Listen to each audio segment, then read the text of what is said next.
கூலி மூவி, அதாவது ரிவ்யூ கிடையாது, இதோட குழந்தையோட ஆதங்கம். அதாவது படத்துக்கு ஏ சர்டிஃபிகேட்டு.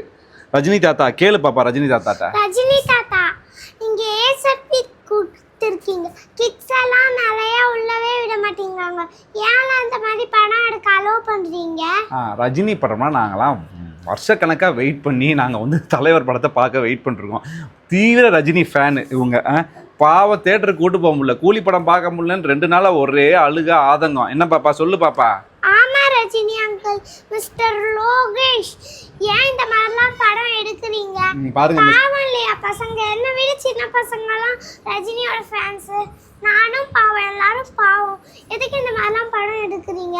இந்த மாதிரிலாம் எடுத்தா இனிமேல் நாங்கள் உங்களோட படத்துக்கே வர மாட்டோம். அதாவது மிஸ்டர் லோகேஷ் கனகராஜ் கேட்டுக்கோங்க. அதாவது குழந்தையோட ஆதங்கம் சீரியஸாக வந்து செம்ம கடுப்பில் இருக்கா அவ. ரஜினியை வந்து தயவு செஞ்சு ரஜினி சாரை வச்சு தயவு செஞ்சு ஏ சர்டிஃபிகேட் படம்லாம் எடுக்காதீங்க. ஏன்னா நாங்களாம் இவளுக்காக நானுமே பார்க்கல. Diehard Rajini fan. ஸோ நானுமே பார்க்கல. இவளை தேட்டருக்குள்ளே விட மாட்டேங்கிறாங்க. ஐஏ சர்டிஃபிகேட் படம் சாரி உள்ளே அலோவ் பண்ண மாட்டேங்கிறாங்க. ஸோ குழந்தைங்களோட மனசை கொஞ்சம் புரிஞ்சு படம் எடுத்தீங்கன்னா பாவம் அந்த குழந்தை. தயவு செய்து அடுத்து ரஜினி படம், ரஜினி சார், ரஜினி தாத்தா இந்த ஏ சர்டிஃபிகேட் படம் நடிக்காதீங்கன்னு சொல்லு. ரஜினி தாத்தா ஏ சர்டிஃபிகேட் போடாம நடிக்காதீங்க. ஆமாம், தயவு செஞ்சு நடிக்காதீங்க. உங்கள் குழந்தைங்க ஃபேன்ஸு ரொம்ப உங்களை மிஸ் பண்ணுறாங்க. தேட்டருக்கு கூட்டிகிட்டு போக முடியல எங்களால். கூலி படம் பார்க்கல.